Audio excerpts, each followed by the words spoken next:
อาตมาภาคของแก้วธรรมราโตอายุ60ปีพรรษา8จะได้เทศนาธรรมซึ่งเรียกว่ามหาปตานสูตรผูกท่อน8ในทีฆานิกายโปรดจะรับฟังต่อไปนะโมตัสสะภะคะวะโตอะระหะโตสัมมาสัมพุทธัสสะแห่งวิปัสสิโพธิสัตว์อันเป็นในรูปขันธ์ธรรมและโดยบทว่าอิติละปังได้สำแดงญาณอันแขวดรู้ยังทำด้วยปาลิญาณว่ารูปทั้งมวลมี14มี18มหาภูตันโลภ6อุปาทานญาณโลภ22โลภ50มาสีนั้นก็มีเป็นโลภะทายะสัจจานาวุติก็มี96คือว่าจากโคตัสสะปัสโสตัสสะคานาตัสสะสิวหาตัสสะกายตัสสะมานาตัสสะกาวัฏตัสสะอัฏฐตัสสะ8คือว่าจิตตจานากาธะจาตุอาทากาธะอาหาราทากาตัสสะ2คือว่าจิตตจานาสาสนาบุตติโลปาทานอันเป็นในอาจาตาสนานะก็ดีในกานิฐานะคือว่าจิตตสาตัสสะสานาวุตติและสันตานะก็ดีเป็นไปในกาละตั้ง3คือว่าอาติตะในอนาคตะปัจจุบันนะก็ดีลอเป็นขันธะอันหนึ่งเกิดโลภขันธ์เหตุธรรมตั้งหลายพวกนี้ประกอบไปโดยโลภอันจุตัวเจอโลภะโลภมาธามานั่นพิวามานเท่านี้สิ่งเดียวนี้ก็บ่ฟอนบ่ยินกว่านี้จะแลวิปัสสนาแขดกฎหมายโลยังโลภอันปริมาณเท่านี้ก็ดีวิปัสสนาปัญญาพิจารณาอย่างโลภโดยอันติดแห่งลักขณาลสาและพุทนาปัจจุปาทานะโดยในกาลมีตนว่ากันหาลักขณาปัทวีธาตุกันธานาลักขณาอุโปสถาตดังนี้ก็ดีพระก็หากสำแดงจุอันโดยบทว่า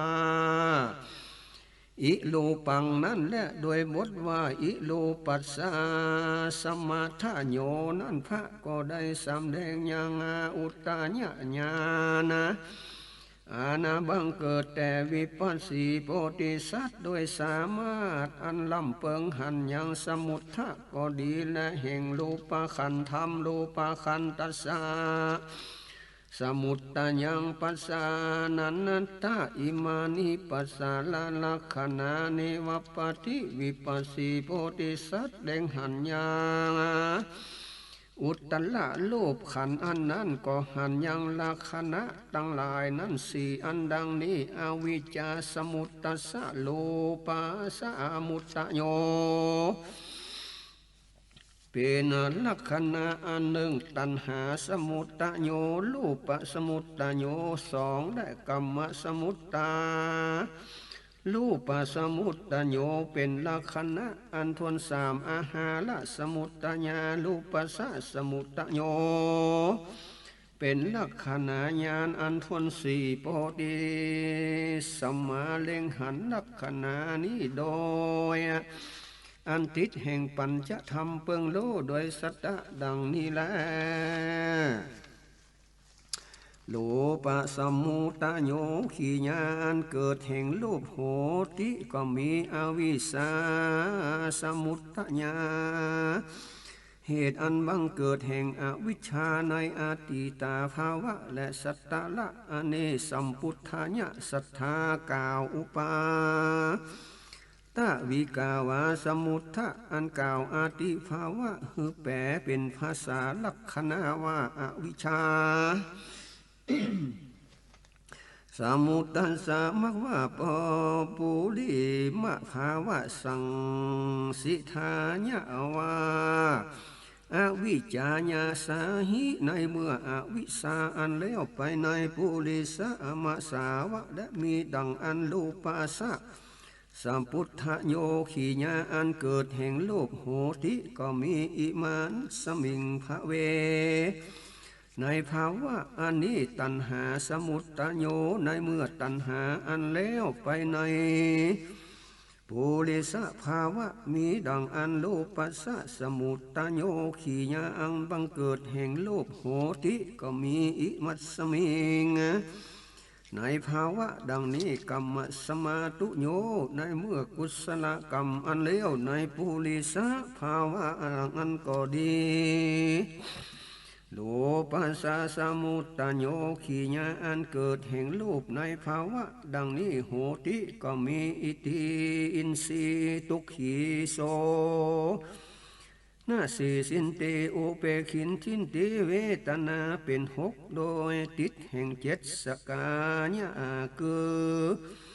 จักกุสัมปัสสะสาเวทนาโสตสัมปัสสะสาเวทนามโนสัมปัสสะสาเวทนาอันทวนอดีตอนาคตปัจจุบันนา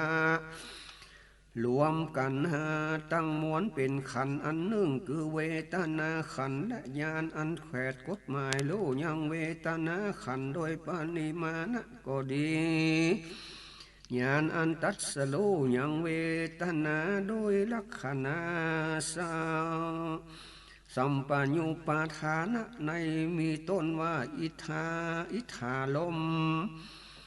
ภานุภาวะลักษณะสุขาเวทนาดังนี้ก็ดีพระก็สำแดงโดยบทว่าอิติเตวนาและโดยบทว่าอิติเวทนาสมุตตโยนั้นพระก็ได้สำแดงอุตตาญาณแห่งวิปัสสีโพธิสัตว์อันเป็นกับโดยสามารถรัดล่ำเปิงหันยังอุตตาญะคือว่าขีญาอัน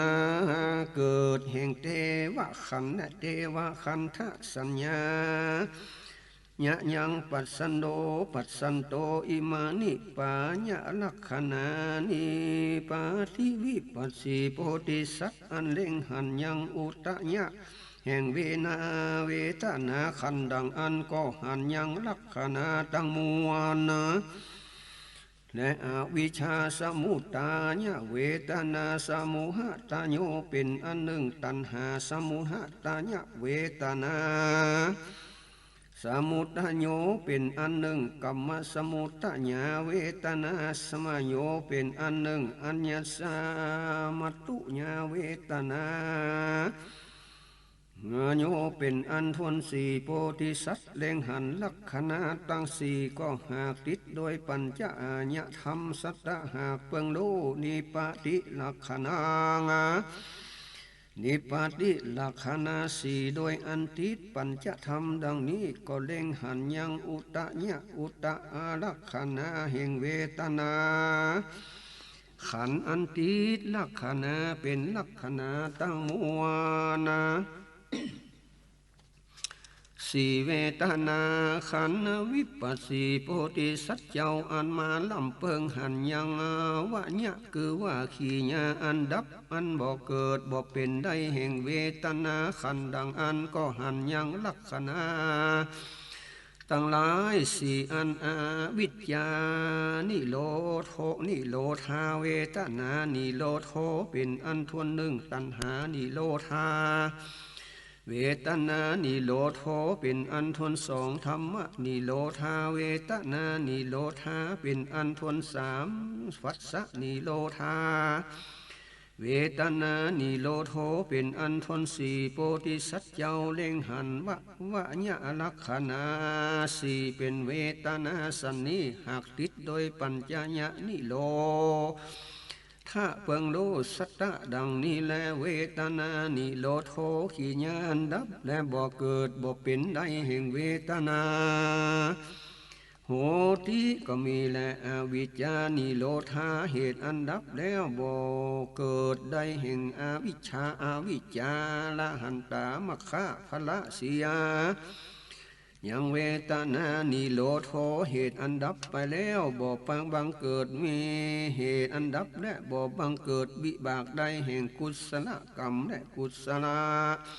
อกุศลกรรมและอรหันตามะคะหักเสียยังเวทนานิโรธโธขีญาอันดับบ่เกิดได้แห่งเวทนาโหติก็มีแลภัสสะนิโรธโธอิมัสสมิงภเวในภาวะอันนี้กัมมะสมุตญาลูปัสสะมาสมุตโยขีญาณบังเกิดแห่งโลภโหติก็มีอาหารสหสมุตญาเหตุอันบังเกิดแห่งอาหารและในที่นี้จะเอากาวลิงกะลาหารเหตุอันเขียวเกละวะเฮนะฟิกาวาอาหาสมุตตญาติเอตปะนะปนวัติปัญจเยสปะสนากะลิกาหาลัสสะปนาตาเอกะขะหิโตดังนี้ในเมื่อกาลิกาหาละอันพระเจ้าเอาสันนั้นดังอันแม่นอุตุปาจิตตะก็ดีพระก็ได้เอาด้วยสมัญญลักษณะแห่งปวัติปัญจญะภาวะเหตุว่าฟิกาวาตัสมิงปันนะคาเหเตปวัติปัญญาจตาสัมปัญเยนะอุตุจิตตานิขีหิโนอโหติดังนี้เหตุดังอันขีญาอันหันยังอุตตัญญะแห่งจตุละนิโลภโดยปัญจญะคือว่าพระใดสำแดงโดยลักษณะสี่อันนี้จะและนิปติลักษณังปัสสโนนิโลภขันธัสสะอุตยังปัสสติวิปัสสิโพธิสัตว์เต้าหันยังนิปติลักษณะคือขีญาอังบังเกิดแห่งโลกโดย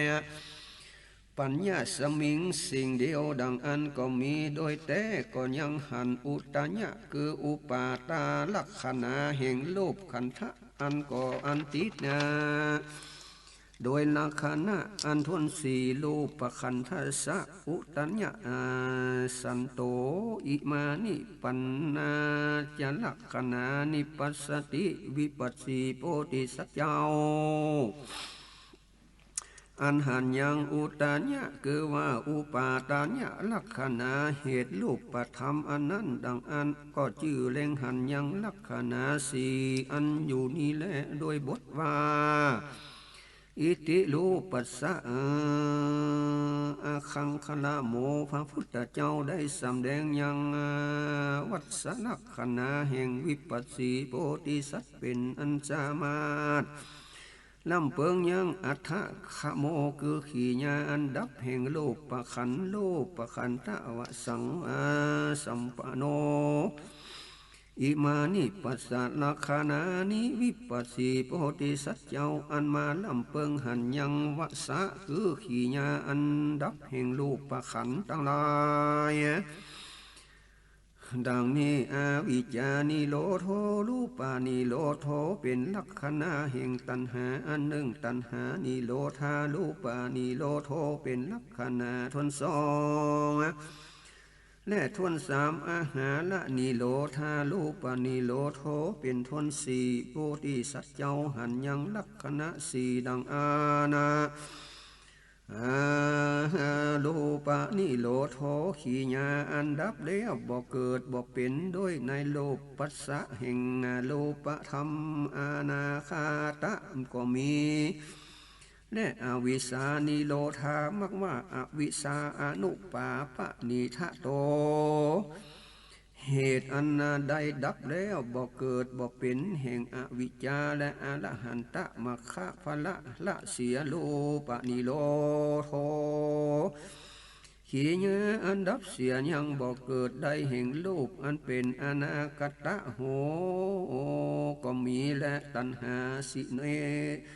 ตัณหานี่โลดโห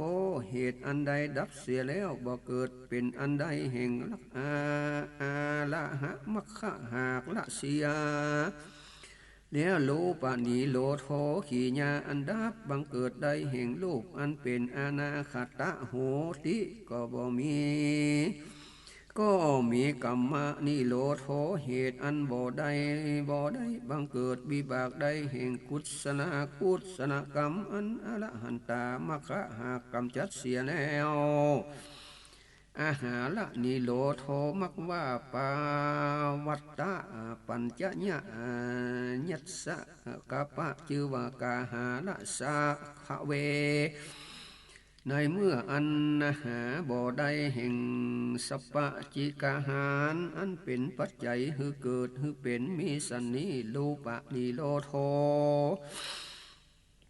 หรือภาวะคือบ่เกิดบ่เป็นแห่งอาหารรูปก็บ่มีแล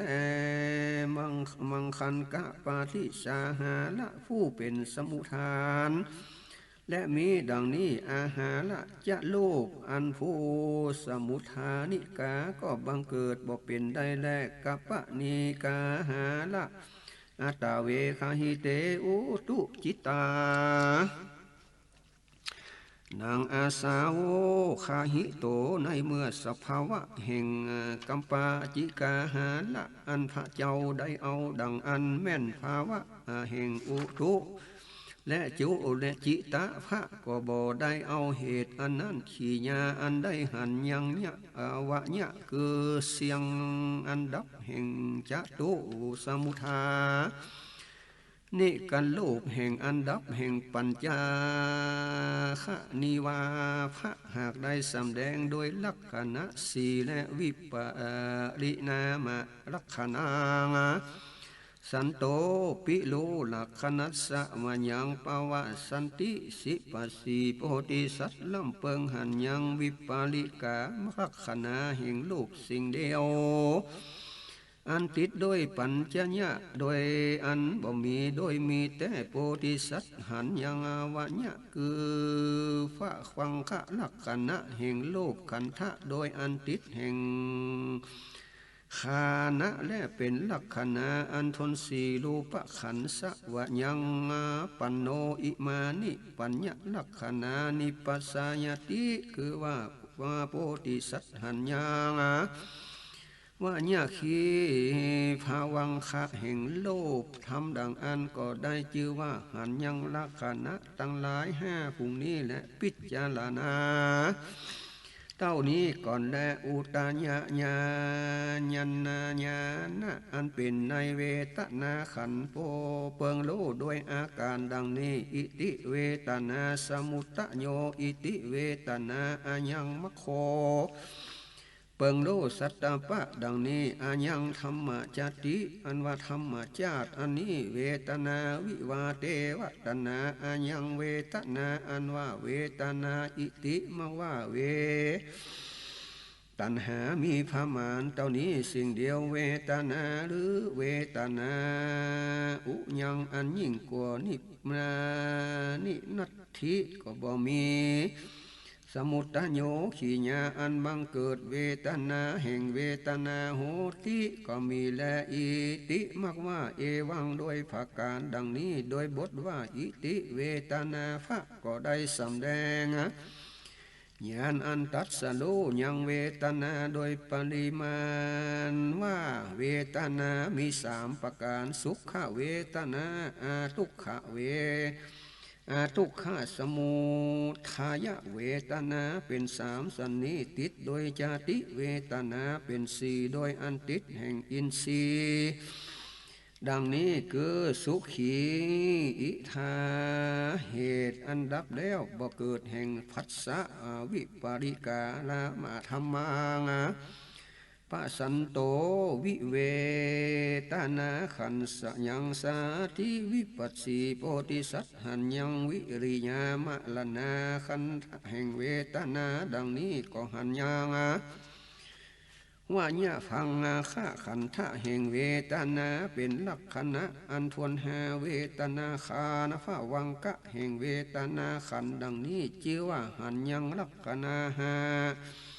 พรุ่งนี้และพิจารณาแห่งเวทนาขันธะก็หากแล้วเต้านี้ก่อนแลอิ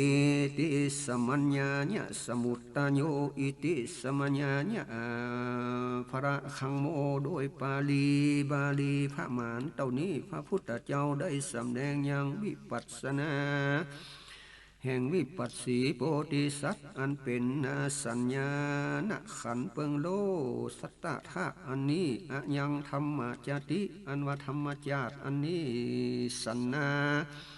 สัญญาณะชื่อว่าสัญญาแล้วสัญญาณะชื่อว่าสัญญาอิติแม้ว่าเอตกามิพามานเท่านั้นสิ่งเดียวสัญญาอันว่าสัญญาขันอิโตปะทะกะโตกล่าวพามานดังนี้นัตติคือบ่มีสมุตโยขีญาอันเกิดสัญญาแห่งสัญญาโหติก็มีโดยบทว่าอิติสัญญาณพระพุทธเจ้าได้สำแดงญาณอันแขวดกฎหมายรู้ยังสัญญาด้วยปริมาณว่าสัญญานั้นมี6ประการโดยอันติดแห่งอารมณ์คือว่ารูปสัญญาสัทธสัญญาสัญญาโพธพะสัญญาธรรมสัญญา6ประการนี้อันเป็นอดีตาอนาคตปัจจุบันนะรวมกันเป็นแห่งอาลักขณาอันหนึ่งคือว่าขันธสัญญาแขวดกฎหมายยังสัญญาปริมาณอันตัดสโลยังลักขณาปัจจุบันนะแห่งญาณโดยในมีตนว่าสัญญาณลักขณาสัญญาดังนี้ก็ดีอิติสัญญานี้ว่าด้วยบทว่าอิติสัญญาญะสมุตตโยนั้นพระก็ได้สำแดงยังสัญญาณแห่งวิปัสสีโพธิสัตว์นากับโดยมาโดยสามัตระอนาลัมเปิงหันยังอุตญะคือขีญาอันเกิดแห่งสัญญาขันอุตญะสันโตอิมานีวิปัสสีโพสิชัดหันยังลักขณาสีดังนี้แล้วอวิชชาสมุทหตโยสัญญาสมุทหตโยเป็นทวนสีโพธิสัตหานะลักขณาสีอันติดโดยปัญจธรรมโพธิสัตว์คือว่าหันยังลักขณาสีโดยอันติดแห่งปัญจญะดังอันก่อนลำเปิงยังอุตตญะคือว่าอุปาทานลักขณาสัญญาขันอันโดยติดแห่งขันนาเป็นลักขณาทวนสองสัญญาขันสาตะอุตยังปัสสันโตอิมานิดังอันก็ได้ชื่อว่าหันยังลักขณาตั้งหานพรุ่งนี้แลด้วยบทว่าอิติสัญญาลักขณาอัฏฐมังคะโมนั้นพระพุทธเจ้าได้สำแดงยังวัญญานะแห่งวิปัสสีโพธิสัตว์อันเป็นสามารถปั้มเปิงหันยังวะญะคือว่าขีญาอันเสียงอันดับแห่งสัญญาขันสวะยังพระสันโตอิมานิปัญญาลักขณานิปัสสาติอันหันยังวะญะวะสัญญาขันอันนั้นก็หันยังลักขณาหาอันขันอวิชชานิโรธาสัญญานิโรโทอันลักขณาอันทนดึงตัณหานิโรธาสัญญานิโรโทเป็นอันทนสองกรรมนิโรธาสัญญานิโรโทเป็นอันทนสามภัสสะนิโรโทสี่และโพธิสัตว์เจ้าหันยังลักขณะห้าดังนี้โดยอันติดลักขณะทวนห้าสัญญาคันธะญะวะยังปัสสันโตอิมาปัญจลักขณานิปาวัสสติกันโพธิสัตว์เจ้าหันยังขังขณะแห่งสัญญาขันดังอันได้ชื่อว่าหันยังลักขณาสีและพรุ่งนี้และพิจารณา หลังสัญญาขันก็แล้วเต้านี้ก่อนอิติสังขาราอิติสังขาราอาสุสมุตัญญะอิติสังขารานังสังขาราโมวาเต้านี้พระพุทธเจ้า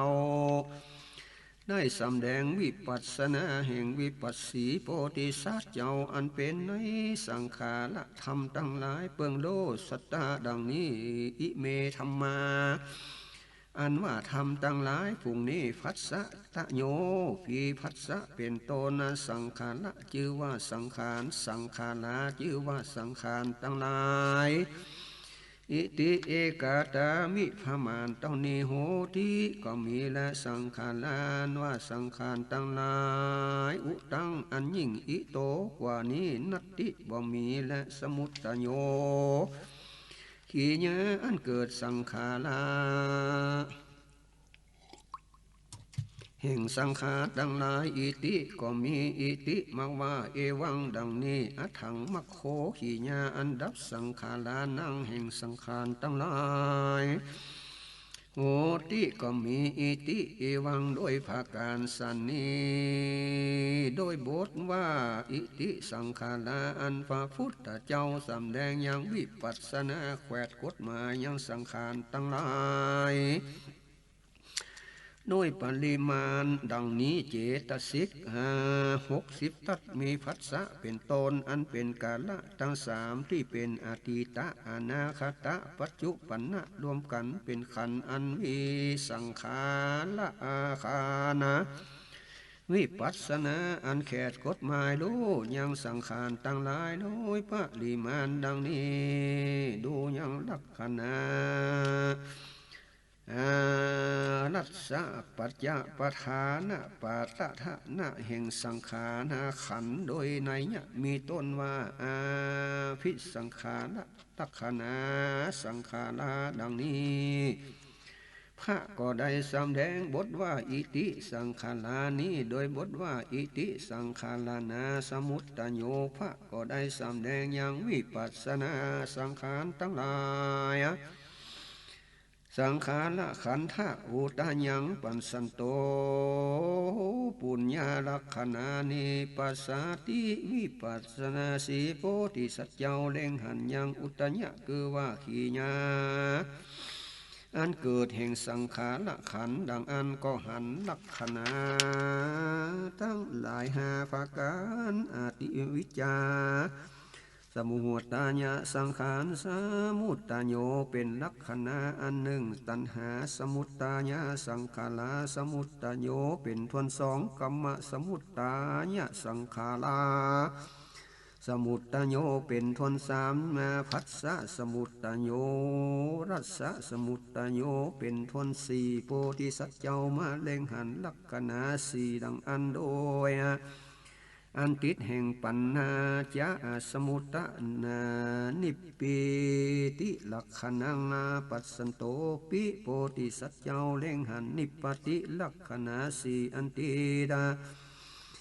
ก็มีโดยโพธิสัตว์เจ้าก็มาเล่งหันอุตญากีอุปาตะลักขณะแห่งสังขารลักขณะสังขารขันโดยอันติดแห่งคณะเป็นลักขณะทวนหาสังขาราคานะถ้าอานัสสาอุตะยังปาสันโตอิมานิปัญจลักขณานิปัสสีนิปัสสติวิปัสสีโพธิจัตมาเล็งหันยังอุปาตาลักขณะแห่งสังขาราขันธ์ดังอันก็ได้ชื่อว่าได้หันยังลักขณะตั้งหลายหานะด้วยบนว่าอิติสังขาราลานังอาปาทะขังโมภะก็ได้สำแดงอย่างวิปัสสนาหันยังวัญญะคือขีญาณดับแห่งสังขารทั้งหลายสังขาราขันธาทัสสะวัจยังปัสสันปัสสันโตปัจจาลักขณานิวิปัสสิติวิปัสสิโพธิสัจเจ้าอันเล็งหันขีญาอันดับแห่งสังขารขันดังอันก็หันยังลักขณาภาการสันนิอาวิจานิโลธาสังขารานิโลโท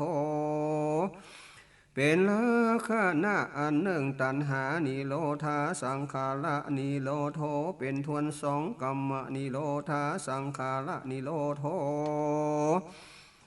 เป็นทวนสาพัสสะนิโรธาพัสสะสังขารานิโรโธเป็นทวนสี่โพธิสัจเจ้ามหันยังลักขณะสี่อันโดยอันติดแห่งปัญจญานิโรธาวิปาลิกานามะลักขณะปัญสันโตปิขานาตขานัสสวายังปัสสันติโพธิสัจเจ้าหันยังวิปาลินามารณะสังขาราคานาอันติดกรรมด้วยลักขณะสี่อันแห่งสังขารละขันติดโดยลักขณะเป็นลักขณะทวนหาปัสสันโตอิมานิปัสสาลักขณะมะเล็งหันยังฟังข้าขันแห่งสังขารตัณนาก็ได้ชื่อว่าหันยังรักขณะหาปาการพุ่งนี้พิจารณาแห่งห้องสังขารแล้วเต้านี้ก่อนอิติวิจานังอิติวิญญาณัสสะสามุตตโยอิติวิญญาณสาสัตอัตถังขโมกรรมเต้านี้พระพุทธเจ้าได้สำแดงวิปัสสนาวิปัสสีโพธิสัจเจ้าอันลำเปิงโดยังวิญญาณขันเปิงโลสาธาสัมปัสสะอานิอิตังธรรมจาตังอันว่าธรรมจาตินี้วิญญาณังชื่อว่าวิญญาณอิติมังว่าเอตกาภะมานเต้านี้อิทธิก็มีวิญญาณอันว่าวิญญาณนาอุทางอันยิ่งอิโตกว่านี้นัตถิก็บ่มีและสุตตโยขีญาณเพิ่งเกิดวิปัญญวิญญาณนัสสะแห่งวิญญาณโหติก็มีอิติขีญาอันดับวิญญาณนัสสะแห่งวิญญาณโหติก็มี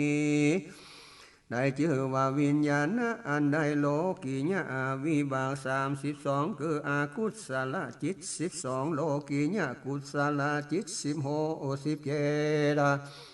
โลกิญาวิบาก32ขีญาสาวตังจัต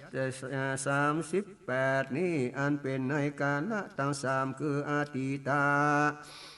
และอนาคตปัจจุบันอันร่วมกันทั้งมวลเป็นขันธ์ดังนี้คือว่าวิญญาณขันธ์วิปัสสนาตัสสะโลยังวิญญาณโดยปริมาณอันนี้ก็ดีโดยวิญญาณอันตัสสะโลยังลักขณะละสัพปจุปทานาปัตตฐานะแห่งวิญญาณโดยในอันนี้มีต้นว่าวิจานักขณังวิญญาณังดังนี้ก็ดีพระก็สำแดงบทว่าอิติวิญญาณังนี่แล้วโดยบทว่าอิติวิญญาณัสสะสมุตโยพระก็ได้สำแดงอย่างอุตตะญะคือขีญาณเกิดแห่งวิญญาณขันธวิญญาณก็หันยังราคานาตั้งหลาย5ประการดังนี้อวิชชาสมุตโยวิญญาณสมุตโยเป็นอันทวน2กัมมาสมุตญาวิญญาณสมุตโยเป็นทวน4โพธิสัจเจ้าก็หันยังลักขณะ4ดังอันโดยติดแห่งปัญจญาสามุตตญาณิปาติลักขณานาปัสสันโตโพธิสัจเจ้ามาเล็งหันยังหาติดโดยปัจจัยเสียงก็มีโพธิสัจเจ้าก็หันยังอุตตญาคืออุปาทานขันธ์ลักขณะแห่งวิญญาณหาวิญญาณลักขณะสะอุตตญาสันนปัสสันโตอิมานิอุปลักขณานาวิปัสสิทิวิปัสสิโพธิสัจเจ้าก็ฟังคาละยังอาจาโตสัจธรรมโมปันนะฟังดังป านาดังปาตุสัจจะธรรมดังนี้ป่วยด้วยอาหารอาการอาณาปิจจาคาแห่งสัตว์ทั้งหลายคือว่าสำแดงอย่างอนิจจทุกขาอนัตตาโสภาแห่งสัตว์แห่งสัตว์และสังขารทั้งมวลก็มีแล้วเหตุดังอันสัตว์ทั้งหลายอันมีหมู่แห่งอวิชชาหากมาครอบมึงอำแห่งแน่นหนามากนักบ่สลางว่าจะได้เล็งหันอย่างจาตุสัจจะธรรมโดยมีสาภาวานิจจทุกขาเป็นต้นจันเลเตปัสสโนโกภาวิสติเอวังกาเหพุทธังอันนาอย่างอาจาตุสาภาวาอันมีสันนั้นผู้กาละผู้ใดเพิ่งจะพ้นป่วยอาจยังเปื่อยยังสัตว์ทั้งหลายผู้นั้นถือเอาด้วยอาการมีตนว่าอาวินาจานันจาพระพุทธเจ้าวิปัสสีลำเปิงสันนิอิติภิกขเวลุลาภิกขุทั้งหลายวิปัสสีภาวะโตในเมื่อภาวิสติสัมมาสัมพุทธเจ้าลำเปิงสันนิแล้วจิตตังอันว่าใจแห่งภาวิปัสสีนั้นก็น้อมไปเปียภาวนา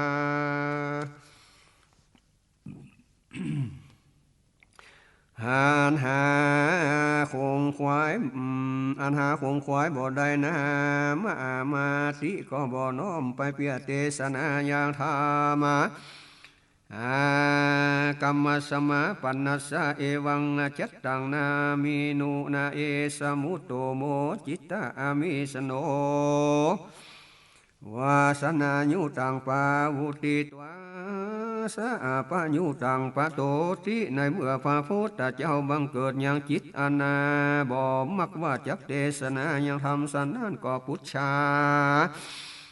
เปิงอามิว่าเอสาเอโสภะคะวาพระพุทธเจ้าตนนั้นเมื่อยังเป็นโพธิสัตว์ลำเปิงสันเนแล้วพุทโธเมเสสามีกันว่าเราได้พ้นจากปัญหาน่าคือว่าเชือกอันมีว่าผูกว่าปันธานะดังอันเล่าก็จะป่วยเสียยาสัพพสันตาโลกตังมวลสังเสียงพ้นจากปานาธานะตังมวลกันว่าตนเราข้ามนะมหาสมุทรทัศกรอันใหญ่อันกว้างเก่าคือว่าวิปัสสีโพธิสัตว์เจ้าหากได้ถึงยังจำเริญยังธรรมเทศนาตัสสะปัญญาสุปาทานาขันโธวิหารันโตจีนิจิลาญิยังอนุปามามุวิมูลจินติดังนี้ดูแลภิกขุทั้งหลายโพธิสันตาในเมื่อวิปัสสีโพธิสัตว์เจ้าบังเกิดอุตญาสมัญญาณคือเป็นไปในอุปาทานขันธ์ทั้งห้าโดยอันติดลักษณะทั้งหลาย40คือว่าอุตญะลักษณะ11นาวญะลักษณะ15โดยดังกล่าวมานี้อยู่ดังอันนาลิลาเสวะไปนานั้นปันนะโตได้ในเมื่อวิปัสสีวิปัสสนาญาณทั้งหลายตั้งแต่ภาวังขญาณไปตลอดถึงโคตรละญาณวิปัสสีโพธิสัตว์เจ้าก็ได้ถึงมรรคญาณภาละญาณทั้งหลายตั้งแรกแต่โสดาปฏิภลาไปโดยลำดับถ้าลาถึงอรหันตามรรคญาณจิตตังหานว่าจิตแห่งวิปัสสีโพธิสัตว์อนุปาทายามังว่าอาคาเหตุตัวก็ถือเอาอย่างกินจิธรรมังอันว่าธรรมอันใดอันหนึ่งนิจานิโตด้วยอาการอันเป็นต้นว่ามูลจีก็โป้นจากอาสวะธรรมตั้งหลายตาเทตังมาคากาเนมุวิมุนาจตินานชื่อว่าโป้นจากอาสวะตั้งหลายมัคคามาคาคาเนคเนนัยละหาตาฟาละลักขณาเอตาวสามาโสจาตาลีมาขับพญานานิจตาลีฟาลาตาจาตุโยนิปัสสินโต ญาณากานิสกาปาลินาสังกาโพธิปัลลังเกนิสินโนมาปุริโสอันว่ามหาปุริสาวิปัสสิโพธิสัจจวิปมุตโตอันโพนจากพันธนาคือว่าราคะมีปาปธรรมตังมัวนะมีคันธาสัตตานาตาอันจือบานองเรียงงามาทุมังอิวะพามานเจ้าดอกบัวดวงอาถูกต้องยังรัศมีพาดินนั้นกัตัวกะตำยังมัคคะพลญาณตั้งสี่และพาละญาณตั้งสี่ปาทิสัมพิทาญาณตั้งโหตั้งสี่จตุ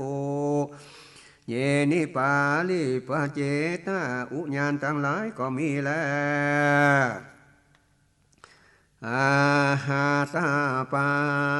เต็นที่เหนือเป็นดังเข้าในเงื้อมมือแห่งตนแล้วปาลิปุณณา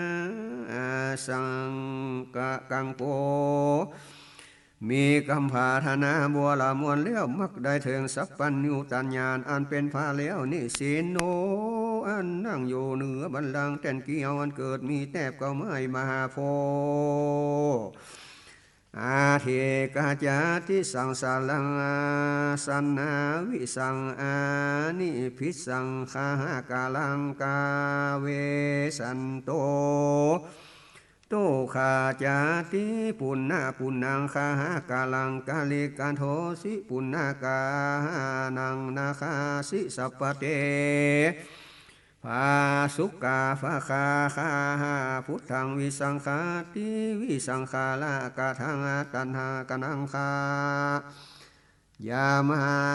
สายาคาทิอาหังอันว่าตถาคตาคโตอันใดจะเดินหาคนควายหายังตันหาวาคานี้ยังจ้างไม่คือว่าตันหาคาหากาลาฟูอันจ้างแต่งแปลงยังเรียนคือว่าอัตภาพแห่งกูนี้ญาณกูสกาอาจเกิดได้หันและตันหาอันจักแต่งแปลงยังเรียนนั้นเยนะหาโดยญาณคือว่าปัสสะตะสัพพัญญูตัญญาณดวงดังดังอันกาตาสีนีหาโลกุตถาคตามีกรรมกัมพาธนายังอาโพธิญาณได้กาตามแล้วอนิปัสสันโตอา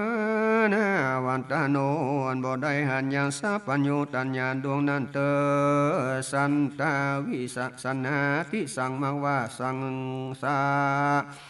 ได้สั่งได้ตนเตียวไปมาในอเนกชาติสังสารังในสังขารวัฏฏะอันเพิงโนเพิงนับได้มากกว่าแสนชาติก็มีแลทุกขาเป็นเหตุแห่งตัวปุณณะปุณังจะใจมักว่าเกิดมาในจาตินั้นจุอันแต่ก็กาบอกาบอกาเหตุว่าจาติทำอันนั้นหากเชื่อโดยจาติทุกจาปิยาเที่ยทุกขังมาลานาปิทุกขัง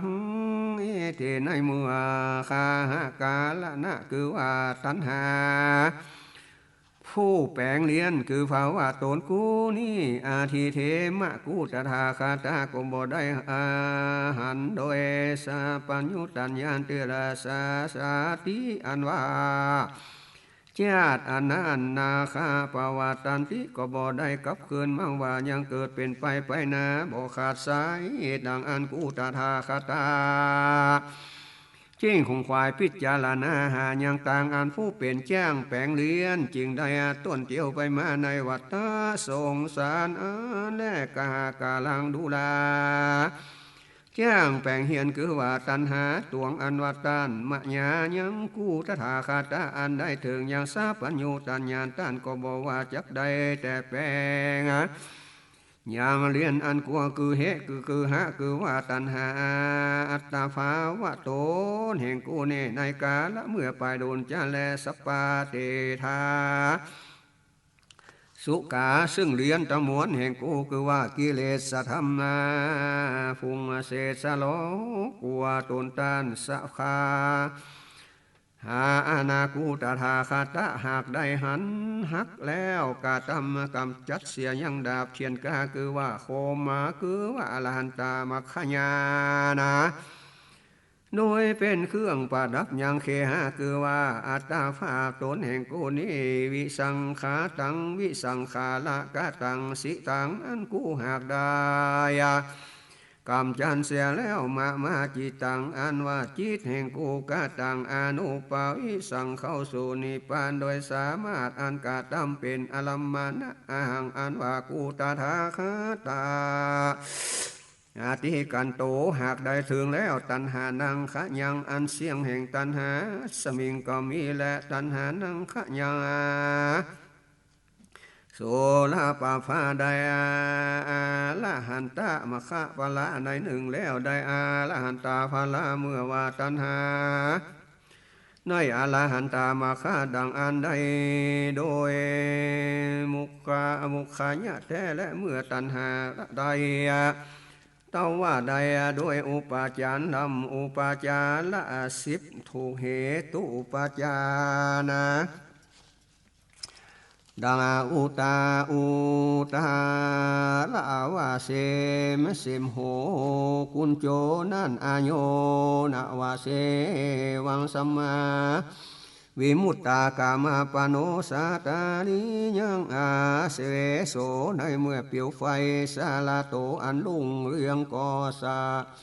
ภาจนาวิฆาตัสสะอันนาไปในกังสาภาจนังเป็นต้นอโยขณะตันตันสัสสะอันผู้ใจหากถือเอายังคอนะเล็กกากับตังอานุบุพาสันตาสะไปลำงับดับหายด้วยลำดับดังอันและกาลิชื่อว่าจานาที่อันไฟอาตาเวตัสสะแห่งเปียวไฟอันนา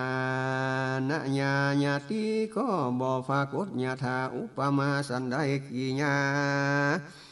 ขีนาสาวนาในเมืองขีนาสาวกะตั้งหลายสัมมาวิมุตตานานพ้นจากราคะวิตะกิเลสา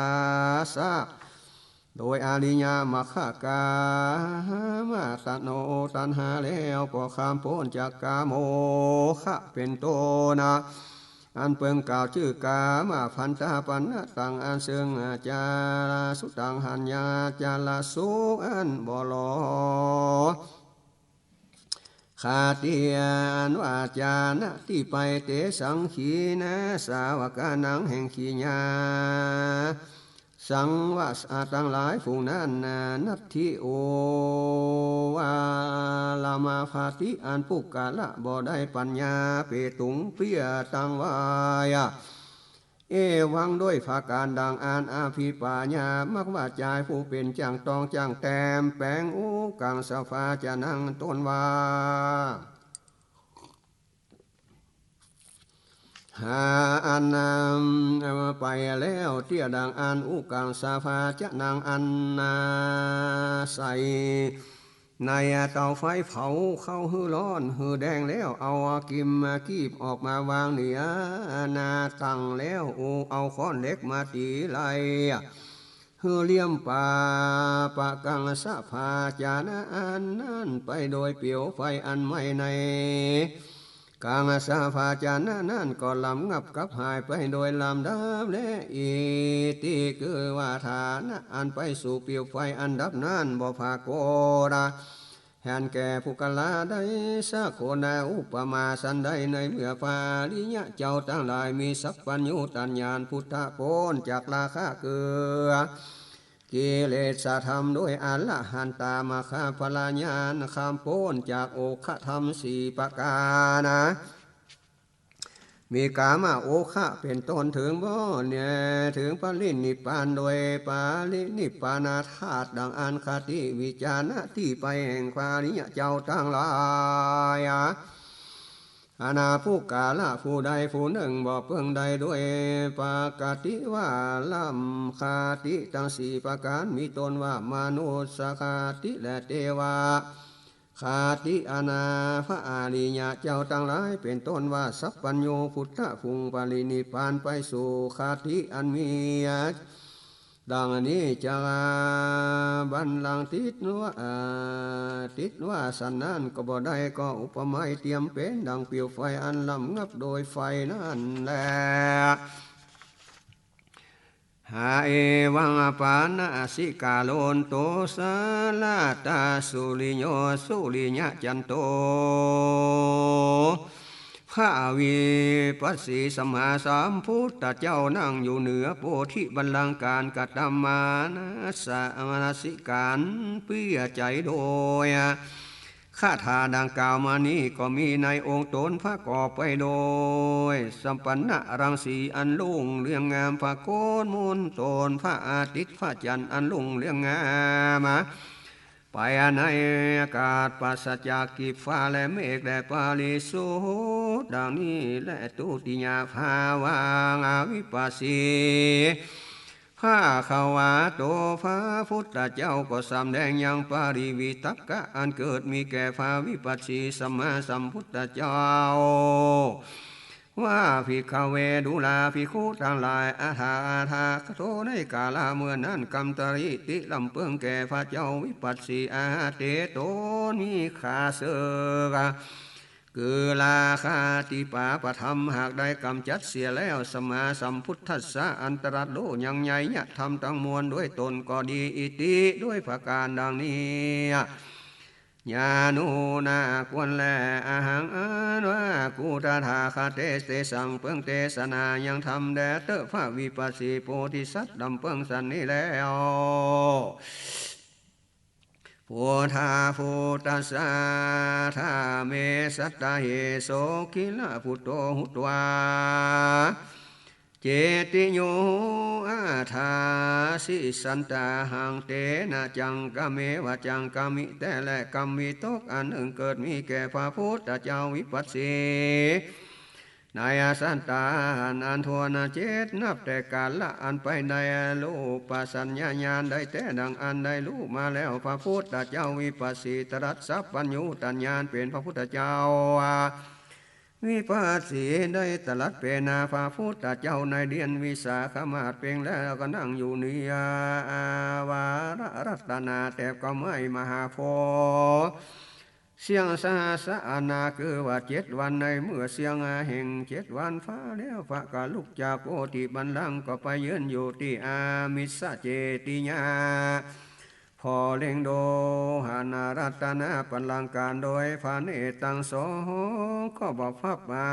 1เป็นทวน2ทัดแต่นั้นพระเจ้าก็ไปฮือแล้วยังอิริยาปัฏฐะอันต้นเตียวไปมายังรัตนาจังกาเสียงสัตตาหะอันหนึ่งเป็นอันทวน2เลี้ยงแต่นั้นไปพระก็จะเดินไปที่โยรัตนาพระกาลำเปิงโดยังฟ้าปีทำ7 กรรมปีเสียงสัตตาสาและหนึ่งเป็นอันทวน4ลำดับทัดแต่นั้นพระก็จะเดินไปเก้าไม่หาจาพระนิโคตก็เสียงสัตตาหะอันหนึ่งเป็นอันทวน5ลำดับทัดแต่นั้นไปพระก็จะเดินไปนั่งไก่เก้าไม้มูจาลินเสียงสัตตาหะอันหนึ่งเป็นอันทวน5ทัดแต่นั้นพระก็เสด็จไปนั่งอยู่ที่ไก่เก้าไม้อันมีชื่อว่าลาจาญาตานาเสียงสัตตาหะอันเป็นอันทวน7และตาโตบุทธาญาตาธาเมสัตตาเหพระก็เสด็จจากลาจาญาตานาแล้วก็ขับขึ้นมาสู่อาจาปาลานิโคแล้วก็นั่งอยู่เนียสัตตาสะอันทวน8และในขณะพระหากนั่งอยู่นั่นก็มีกามาปาลีวิตักอันหนึ่งอังบังเกิดแก่วิปัสสีสัมมาสัมโพธิจักเจ้าพระพุทธพระเจ้าก็สำแดงยังปาลีวิตักอันทวน2อันเกิดมีพระวิปัสสีเจ้าในอันนาขันอานาเลี้ยงมาแถมอันเล่าพระจิงเตสนาวะอัทโคภิกขเวดูวาลาภิกขุต่างหลายในเมื่อกรรมอันตริลำเพื่องานเกิดมีแก่พระวิปัสสีสัมมาสัมพุทธเจ้าโดยอาการว่าดังนี้อัญญังธรรมโมจตุสัจจา ธรรมาโมอันว่าธรรมคือว่าอริยสัจจะทั้งสี่ประการมีเมนิเมอันกูทัตถาคตาคิกาโตมาปาทิวิโตหากาเลงแลบนักนาตุตาโสอันเพิ่งหันแล้วด้วยกิจยะอัญญาภุกาลาบ่ตะไลบ่เปิงฟังดูด้วยญาณสิ่งเดียวและอาจเปียเล็งหันโดยง่ายได้และตุลานะโกโทอันเกิดตัสโลยิงนากาก็เปิงโดยโลง่ายใบลาสันโนอันล่ำงับดีนักแลปฏิโตมาว่าอุปาโตโหอันเปนาปณิตาบ่เปิงอิ่มบ่เปิงกายอาตาตานาวาจาโลอันพุกกาละผู้บอกวันติดนาเปิงฟังดูร้องดูด้วยญาณสิ่งเดียวปันนิตะเทวะนิโยจาตุสัจธรรมโมสัจธรรมอันนี้เต้ามีแต่ปุกาละผู้เป็นปันดิตอันนาปฏิบัติดีหากเปิงตรัสรู้สิ่งเดียวชาเลนาลาญาลามายะลามายะโคปนะปัจจายาหาละญาละตายะสามุติเตตายะตุนตาสังอิตังทานังยะติตังอิตาจาปตาฟิสะสามุปโตโคปนะโดยมีวิเศษแต่ญาติตังมักว่าโยอายังปะทิจะสมุปโตอันว่าปฏิจจสมุปบาทอันใดอิตาปัญจญาตาคือภาวะแห่งธรรมต่างหลายมีวิจาเป็นต้นอันเป็นปัจจัยแก่ธรรมต่างหลายมีสังขารเป็นต้นโหติก็มีแลอิตังฐานะอันว่าฐานะคือว่าปฏิจจสมุปนธรรมอานามีปัจจายะอันนามูสัตฟุงยินาดีในละยะคือว่ากามคุณตังหาภากานะตุตะสังจักขันดังอันเป็นอันยากนักแลปากาปาปะญาสามุปาตธรรมาคืออานิคมาหิลาเลิกแรบนักสัตว์ทั้งหลายผู้มีอาสยาอะไรใจคองก็ยินดีในอาการคุณตังหาจักตรัสรู้ดังเป็นอันยากนักและอภิปการหนึ่งอาทินังมักว่าโยนิสานว่านิพพานธรรมคือว่านิพพานอันใดสัพพะสังขารสมมาโตอันลำงับโดยโสได้เสียยังสังขารทั้งมวลสภาวะติปิติสโกอันสะเดยังอุปาทิทั้งมวลมีต้นว่าขันนาโทอาปาทิเลกิเลสุปาทิตัณหาขโยอันเป็นเหตุอันเสียงแห่งตัณหาวิลาคะอันปราศจากราคะนิโรธอันลำงับโดยเสียอย่างราคะมีแก่พระเจ้าวิปัสสีอิมานะจะลิยาโคอันว่าคาถาพรุ่งนี้ควรเป็นอริยะยิ่งนักจะแลสัพพัญโยตัญญาณแห่งวิปัสสีสัมมาสัมพุทธเจ้าอาการดังนี้กิเจนะเมอาทิกตังอรหันตานิปกาสติตุงราคาโตโสปาเลเตหินาสังธรรมโมสุสมุตโตปฏิโสอาลังบอกวันปัญกาสิตุงปิยเตสนาปิยสำแดงยังธรรมอาทิกตังอันหากได้ถึงด้วยกิจยะอันยิ่งนักอิตานิในกาละบานันอันยังธรรมโมอันว่าจาตุสัจธรรมอันนั้นสเตหิอันสัตทั้งหลายมีราคะมีโทสะโมหะหากครอบงำสุปาสัมพุทโธอันจักตาราลุโดยง่ายสานานก็บ่มีแล้ว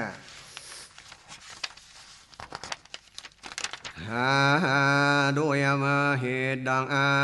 ณาชื่อว่าได้หันยังรักขานาตังหาพรุ่งนี้จะแลโดยบทว่าอิติอินาญาณขันทัสสะตังขะโมขีญาณได้สำแดงตังขามะคือว่าทังขีกะคือขีญาณดับแห่ง วิญญาณขันธกันวิญญาณขันธัสสะอายังปะสันโตวิปัสสิโพธิสัตกิญาณนับแห่งวิญญาณขันดังอันก็หันยังรักขานาตั้งหลายสีดังอันและอวิจานิโรโธเป็นนักกันหนึ่งตัณหานิโรโธวิญญาณนิโรโธนะมาลุปานิโรโธวิญญาณนิโรโธเป็นลักกันตัวนาโพธิสัตว์หาขีญาณเวียนแปรแห่งวิญญาณติดโดยปัญจญะดังอันก็เลงหันวาญะฟังคะลักษณะแห่งวิญญาณขันธ์ติดโดยลักษณะทวนหาและวิญญาณขันธ์นัสสะญาวะญาปัสสันโตอิมานิปัญญาลักษณะวิวัสสติวิปัสสิโพธิสัตว์ลำเพิงยังฟังลักษณะแห่งวิญญาณขันธ์ดังอาณาก็ได้ชื่อว่าหันยังลักษณะต่างหลายพวกนี้จะแลพิจารณาในวิญญาณขันธ์เท่านี้ก่อนจะแลวังวิปัสสิโพธิสัสิตัสสะปัญญาสุปัตตญาลักขโนโสปัญจญาญาโสกะโล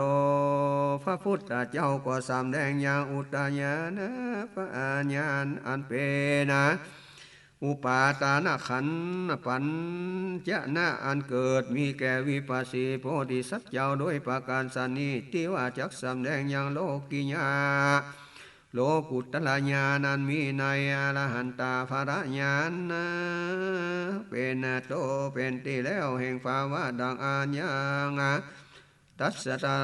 สัตตโลคือข้ามจากพ้นจากสมุทรสากรคือว่าสู่ภาวะตั้งมวลตั้งหลายเราผู้ให้จักมีภามานอย่างนั้นโดยขันอันเป็น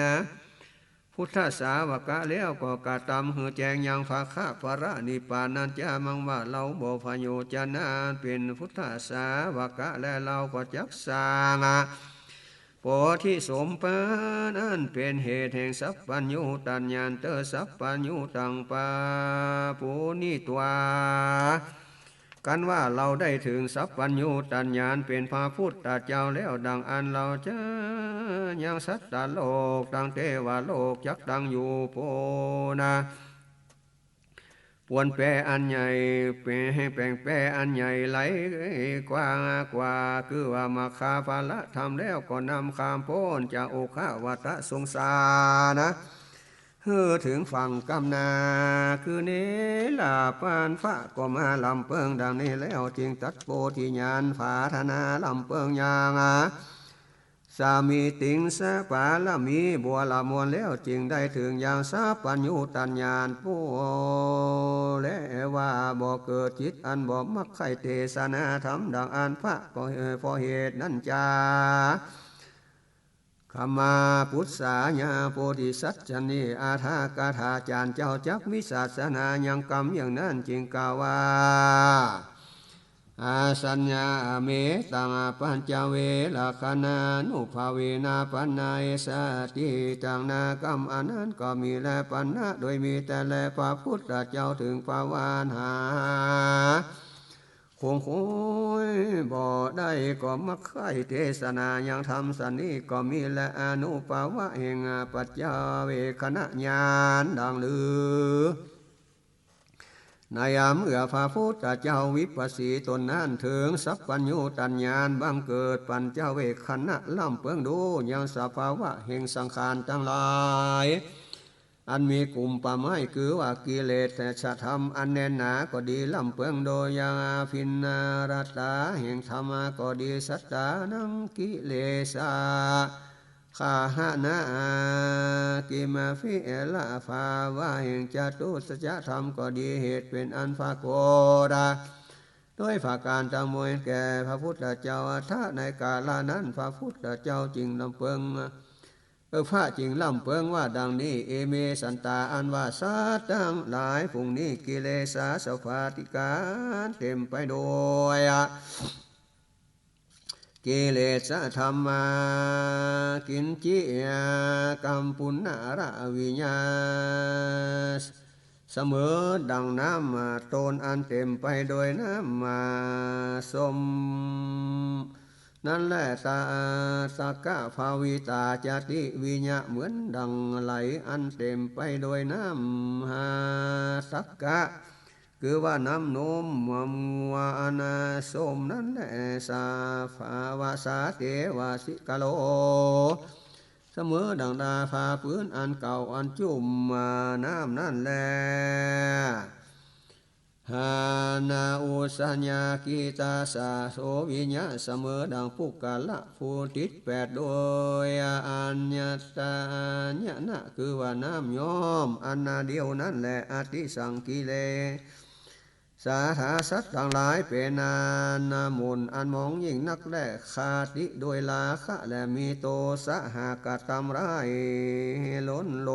งด้วยโมหะจุวันจุยามและสัตว์ต่างหลายผู้นั้นดังลือป่วยสรัดโลยังจาตุสัจธรรมนั้นจาพระเจ้าลำเปิงสันเนแล้วจริงบังเกิดอย่างจิตอนามมักไข่เตสนาธรรมโดยอนุสภาวะแห่งปัจเจเวคขณะญาณโดยลำเปิงหันยังผู้ไม่คือว่ากิเลสาธรรมอนาทวนาอันแน่นานักแห่งสัตว์ต่างหลายและภาการหนึ่งพระพุทธเจ้าก็มาสำแดงหันยังคำมาพิละภาวะแห่งธรรมด้วยอาการดังนี้อายังธรรมโมอันว่าธรรมอันนี้คำพีโลเป็นอันเลิกแรบยิ่งนักเสมอสิ่งเดียวปาวาวิสันตรานเลิศใด900,000เลิกใด9ได้480,000โยจานะพุทธโสอันเกิดเด้งหันยักนักสะโพอิสาเสมอดังฟานาภักกาดอันปุกกาละหากปกงามไว้ด้วยดอโดยอันใหญ่นักแลตุลาโนโปโทอันปึงตัดสาลูอยากนักเสมอขีญาณจักเอาห่างตลายจามาเลียอนาภาเป็น7เสียงแลมาหัวเงือกติดต่อกันไปลำดังอันพระตถาคตก็กระทำปิยานะเพื่อคือตรัสอย่างจาตุสัจจะธรรมอย่างนี้คือตรัสอย่างนิตานาวัตถุตั้งมวลนานามะชื่อว่าสินตั้งมวลคือบ่อุปาปัญจคือว่าปัญจศีลอัฏฐศีลและจาตุปาริสุทธิศีลก็ดีพระตถาคตก็จำเริญรักษาพร้อมจุอันศีลนะไปแล้วหับแล้วชื่อว่าตถาคตบ่ได้รักษาศีลก็มีสักอันน้อยแลตาดาสาในเมื่อตถาคตและกาตำยังหมู่ปริปุณแห่งมหาลานิลาดก็หาป้อมเปลี่ยนบ่ได้สักอนาบายหนีไปดังอันก็ดีมหาปัทวิงก็ร้อนกองสนันวันไหวไปมาเปียพระตถาคตดังอันบุเพนิวาสาโนสาติญาณในป่าธรรมายามแห่งคืนนั้นแล้วรำเพิงยังขันทะตังหาดตังโตเลี้ยวเอวังนาโมเอวังโคโตดังอันก็ดีมหาปัทวีก็บ่สันวันไหวไปมาชิมายาเมถึงคันเองยามะมัดสีมาแห่งคืนพระตถาคตก็ได้ยังติปะจักขุญาณแล้วเด้งหานะยังผงสัตตาอาณาเกิดในกำเนิดอาณาสุขติและทุกขติก็ดีมหาปัตตวีก็บ่เว้นไว้ก็ยังอยู่ตามปกติมัชฌิมญาเมเมื่อพาตาทาคตะได้ตัดสโลยังปฏิจจสมุปบาทธรรมาสการะพุทธกูนะมีสัพพัญญูตัญญาณเป็นประธานในเมื่อยามเมื่อแห่งคืนแล้วดังอานาว่าหมื่นโลกจะหมื่นโลกาธาตุตั้งมวลอันหาเตจะนาบ่ได้ก็เหมือนดังพร้อมกันฮือเสียงสาธุการคือมเขี้ยวส่วนอะไรไปมารอดจุกรรมจุปายอายังธรรมโม อานาวาธรรมอันมีอันนี้แม้นว่าปุกกาละภูมิปัญญากล้าคมอันอุดมยิ่งนักหากมาปานดังพาตาธานี่ก็ดีก็ยังตรัสยังพิจารณายากแต่สิ่งเดียวเมื่อเพียว่าโลกียะฟุงเปนะอาโสสากาแล้วยังจังสลัดดูดังอันก็เป็นอันยากนักจะและป่วยว่าจักสลัดดูได้นั่นจาพาพุทธเจ้ามาลำเปิงหันยังอาฟินอาคัมมาพีละภาวะแห่งธรรมด้วยประการดังนี้อันว่าหอละไทยใจแห่งพระก็จริงน้อมไปในสภาวะอันคงควายบ่ใดบ่มักให้สั่งจักสำแดงยังทำเปียอันแลละเปียจาพมานายาจิเตเตวะเสทุงกามาตายาพิสังเอวังวันจันติมีภาการภาพุทธเจ้าก็น้อมยังจิตเปียภาวะอันหาคงคอยบ่ใดสันนั่นเหตุภาวะอันพระก็มักไข่เทศนาจึงมีมหาพรหมตนหนึ่งชื่อว่าสหัมบดีจึงลงมาลาธนาจานาติภาวะแต่อันพระพุทธเจ้าก็รู้โดยอาการว่าในเมื่อฟาตาถาคาตาน้อมจิตไปเพื่อภาวะอันขวนขวายบ่ได้ก็มักไข่เทศนาในมหาโพมาขออาราธนาดังอันพระตาถาคาตะก็จึงควรเทศนาภาการหนึ่งอิเมสัตตานวาสาทั้งหลายพรุ่งนี้เตียนยอมคารวะคบยำยังพระตาถาคาตะจะแลนะปาลิโยสาเนธรรมเทศนาขีญาณกล่าวยังธรรมเทศนาอันชื่อว่ามหาปทานสูตรผูกคน8ก็บางกรมสมเด็จเสด็จ